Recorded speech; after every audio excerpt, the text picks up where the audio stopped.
Springtime, among other things, is diet time, exercise time. Time to get in shape for summer, for the beaches and casual clothing. Right now, 70 million Americans exercise daily, and fitness is more than a seasonal seizure. Health and fitness are a kind of national obsession. And here is Tom Hoving with the story of a man who has had as much to do with the fitness urge as, I suppose, anyone in America. Tom? Hugh, once upon a time, about a generation ago, in the golden age of sloth, the fitness boom didn't exist. The few hardy pioneers of exercise were laughed at. One, a charged-up crusader, shrugged off the laughter and went full speed ahead. His name, Jack LaLane. We visited this godfather of fitness, now 67, to see how he was doing. Hollywood, California, 4:30 in the morning. A few people are coming home. Nobody's getting up, except one, to torture himself. Jack LaLane works at it 1.5 hours every morning in his private gym, 7 days a week, and he's been doing it for over 50 years, for himself and for America. He's never been sick, never even had the sniffles, laboring away like Hercules to schmaltzy music. I hate to exercise. It's a bore. It really is. It's tough. To get out of a hot bed, to get in that gym at 4 a.m. to work out for 2.5 hours, you'd have to be psychotic to say you liked it. But it's the results. You know, I'd like to be able to tell you, and the folks that are listening right now, oh, you can just exercise 1 minute a day, just do a little stretching, just do this, a little ha. You can eat anything you want, you know, and you live. But it's not the truth. You know, being physically fit is tough. It's hard. But try to do a little bit more every day, a little bit more, a little bit more. Keep pushing yourself. Then the body keeps responding. The gym workout is followed by another hour in the pool. LaLane pushes every one of his 640 muscles to the limit, swimming laps.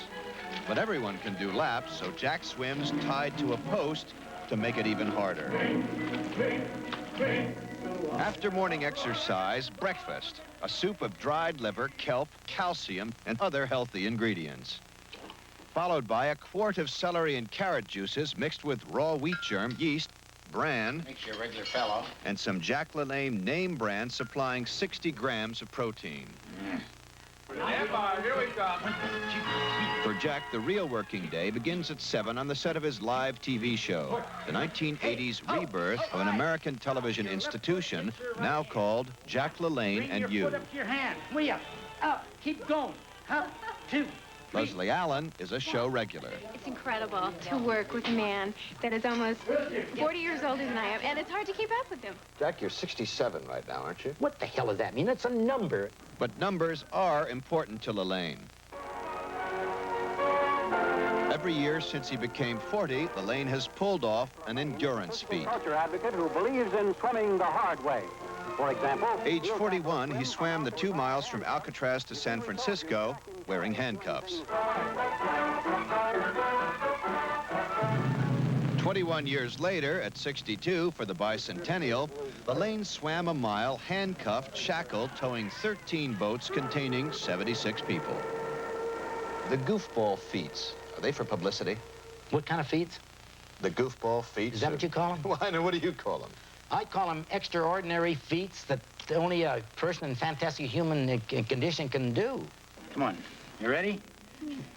Let's go. You ready?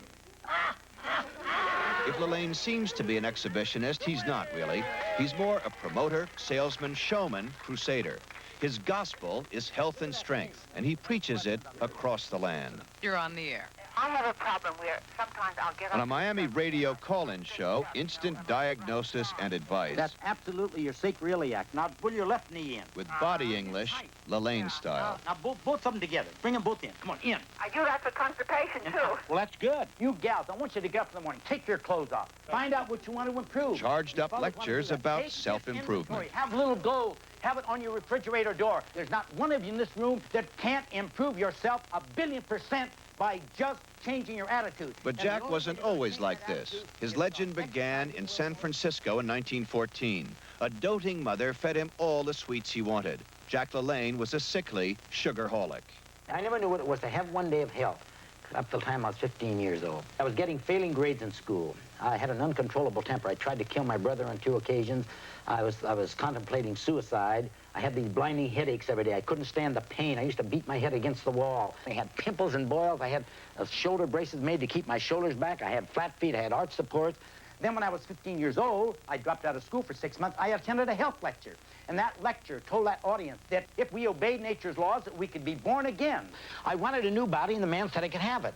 What was his name? His name was Paul Bragg. Paul Bragg was a legendary nutritionist who lived to be 98 years of age. He asked me what I had for breakfast, lunch, and dinner, and I told him. He said, Jack, you're a walking garbage can. So I went home that night, and I got on my knees on the side of my bed, and I asked God to give me the willpower to refrain from eating these foods that were undermining my health, and to give me the willpower to exercise when I didn't feel like it. And you know, Tom, and you ladies and gentlemen that are watching this, in just 3 or 4 days, it was like I was born again. This pressure, these headaches left immediately. I threw my glasses away. My whole life changed. Physical fitness became an obsession, then a career. He opened up one of the first health clubs in 1936. At first, people laughed. Laughing stock of the San Francisco Bay Area with Jack LaLane. See, everybody had this lousy attitude. Exercise was bad for you. Women would get looking like men. You'd lose your sex drive. You'd get hemorrhoids. You'd get muscle bound. You'd have heart attacks. That's what they thought about exercise. I was going broke. So I started massaging people to make a few bucks to pay my rent. So one day a light went on in my brain, just like that. I said, Jack, you stupid ass. I said, Jack, what are you doing? The people are not coming to you. You got to go to them. I'd go to the high schools, and I'd wear a tight T-shirt. I'd pick out the fattest kid I could find, and I'd pull my gut in, you know, and the kid would look at my small waist, and he'd look at his big gut out here, and maybe he was on a candy bar or some kind of a soft drink, you know, fatso. And I said, how would you like to get that gut off you and get yourself in shape? And one of the things that really started, a kid named Steve Gussettis. His folks had taken him every place, you know, trying to get weight off of him. And I took 111 pounds off that kid in 10 months. So pretty soon, I had so much business I couldn't handle, so I had to build a whole new establishment.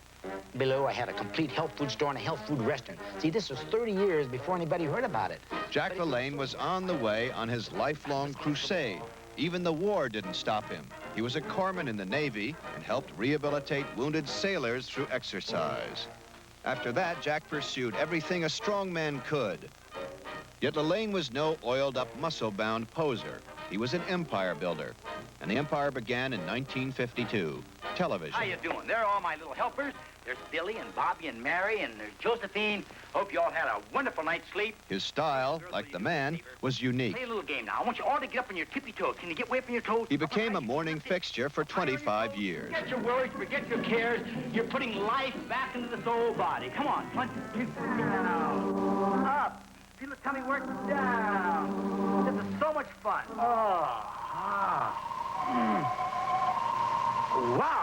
You feel that right there? Jack had an effect upon everyone, especially Elaine Doyle, who worked at the TV station and was to become Elaine LaLane.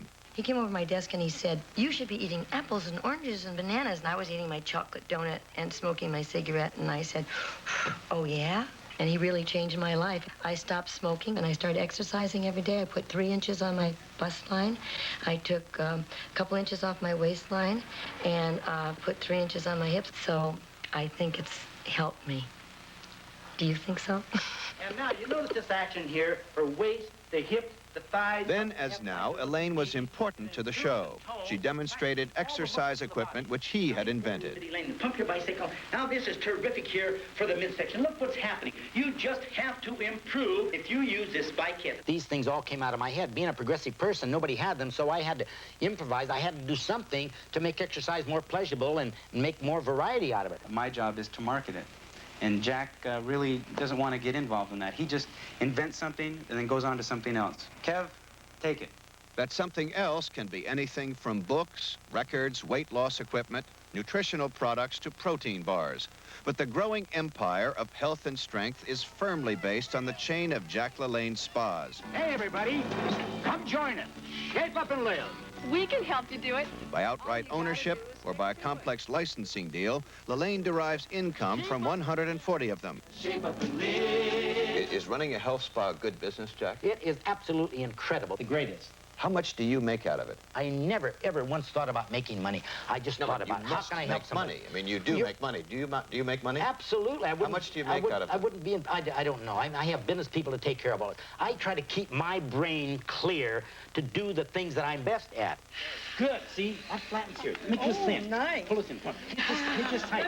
That has been my life. Getting people to get off of their rusty dusties out of their big overstuffed chairs and start doing some exercise. That's all what it's about. Lower. Lower. This is going to save America. We're a tough country, boy, and I'm telling you. And this physical fitness, this back to nutrition, this is going to make us tough mentally and physically and morally, and boy, nobody's going to catch us. I believe. Jack approaches everything seriously, even singing, one of his favorite pastimes.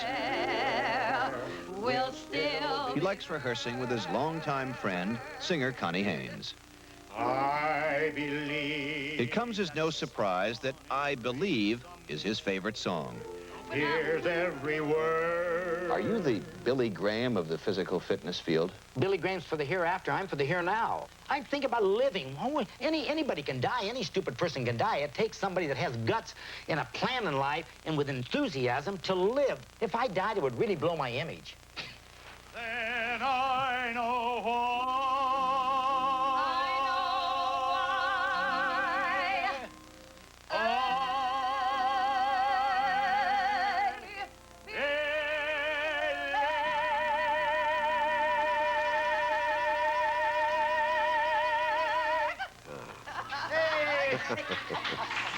Yeah, he not only believes, he does. That is true. Thank you, Tom. Well, next, consumer correspondent John Stossel with a warning that if you have money sitting in a bank account, the bank may take it away from you.